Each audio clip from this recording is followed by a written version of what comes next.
আজ অনেক দিন পর আমাদের এখানে একটু রোদের দেখা পাওয়া গেছে।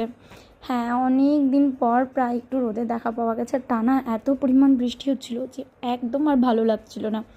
আর রোদ উঠেছে ঠিকই, সাথে মেঘটাও খুব ভালোভাবেই ধরে আছে। জানি না যখন হোক বৃষ্টি নেমে পড়বে। আর যেই রোদ উঠেছে দেখে আমি একটু ইনডোর প্ল্যান্টগুলোকে রোদে দিয়ে দিয়েছিলাম। আর আমার আজকে একটা গাছে না এই ফুলটা ফুটেছে, এই ফুলটার নাম আমি জানি না। তোমরা যদি কেউ জেনে থাকো আমাকে কমেন্ট করে অবশ্যই জানিও ফুলটার কী নাম। ভীষণ সুন্দর দেখতে ফুলটা। আর কালকে রাত্রেই সবজিগুলো নিয়ে আসা হয়েছিল, তাই সবজিগুলোকে আর রাত্রেবেলা ধোয়া হয়নি। আমি এখন সকাল সকাল আগেই উঠে রেডি করে নিই সবজিগুলোকে ধোবো বলে। আর আমি এইভাবেই সবজিগুলোকে ক্লিন করি, জলের মধ্যে একটু বেকিং সোডা দিয়ে।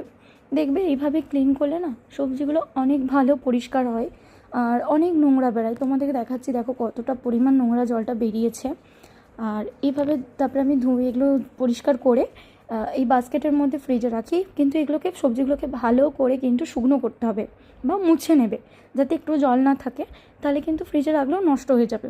আজ তারপরে জলটা চেঞ্জ করে আবার সেম প্রসেসে সবজিগুলোকে ধুয়ে শুকনো করে ফ্রিজে রাখি। তারপরে বসে পড়ি সবজি কাটাকাটি করার জন্য, রান্নার জন্য। আর এখন যেহেতু শ্রাবণ মাস পড়ে গেছে অলরেডি, আর আমাদের পুরো ভেজ চলছে। আর আজকে ছিল রবিবার, তো রবিবারে আমি করেছিলাম একটু পটল সয়াবিন আলুর তরকারি একটু দই দিয়ে।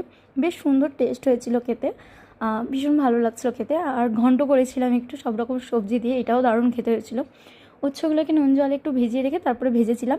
আর এখানে করেছিলাম কুমড়ো ডাঁটা আলু পোস্ত। এভাবেই দিনটা কাটলো। টাটা।